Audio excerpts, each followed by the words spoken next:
ఓం నమ శివాయ. శ్రీ కార్తీక పురాణము 20వ అధ్యాయము. పురంజయుడు దురాచారుడగుట.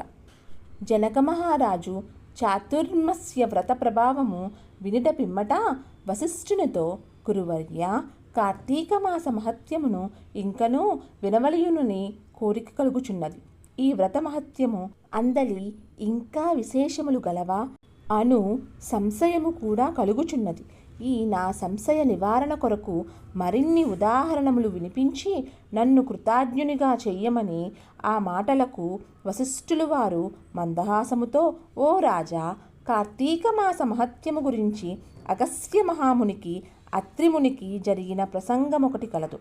దానిని వివరించెదను, ఆలకించుమని ఆ కథా విధానమును ఇట్లు వివరించితిరి. పూర్వము ఒకప్పుడు అగస్త్య మహర్షి అత్రి మహర్షిని గాంచి, ఓ అత్రిముని, నీవు విష్ణువు అంశయందు పుట్టినావు.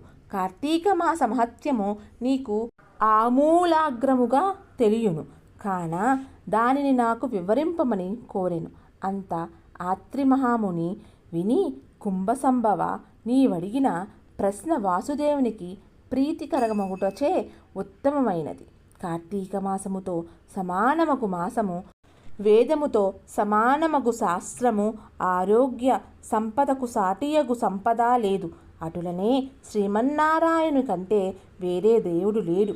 ఏ మానవుడైనను కార్తీక మాసమున నదిలో స్నానము చేసినను, శివకేశవుల ఆలయమందు దీపారాధన చేసినను, లేక దీపదానము చేసినను గలుగు ఫలితము అపారము. ఇందుకొక ఇతిహాసము వినుము. త్రేతాయుగమున పురంజయుడను సూర్యవంశపు రాజు అయోధ్యానగరమునకు రాజధానిగా చేసుకొని రాజ్యమేలుచుండెను. అతడు సమస్త శాస్త్రములు చదివి పట్టాభిషిక్తుడై న్యాయముగా రాజ్యపాలన చేసేను. ప్రజలకెట్టి యాపదలు రాకుండా పాలించు ఉండెను.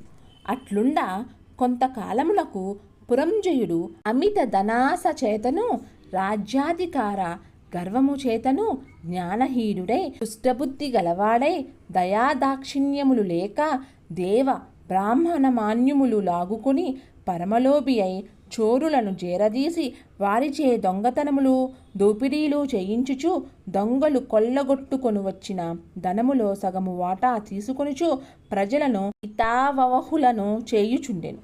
ఇటుల కొంతకాలము జరుగగా అతని దౌష్ట్యములు నలుదిక్కులా వ్యాపించెను. ఈ వార్త కాంబోజ, టెంకన, కొంకణ, కళింగాది రాజుల చెవులబడినది.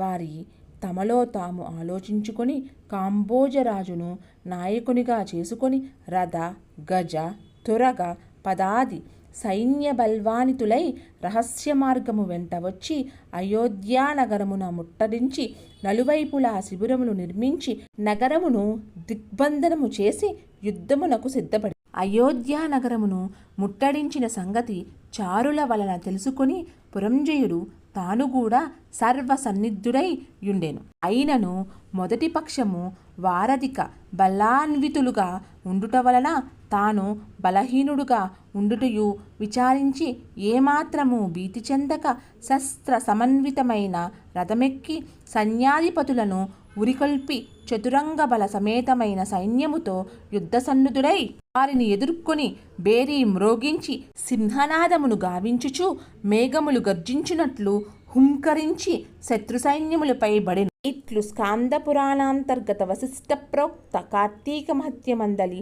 20వ 20వ రోజు పారాయణము సమాప్తము. ఓం నమ శివాయ. హర నమ పార్వతీపతియే. హర హర మహాదేవ. శంభో శంకర.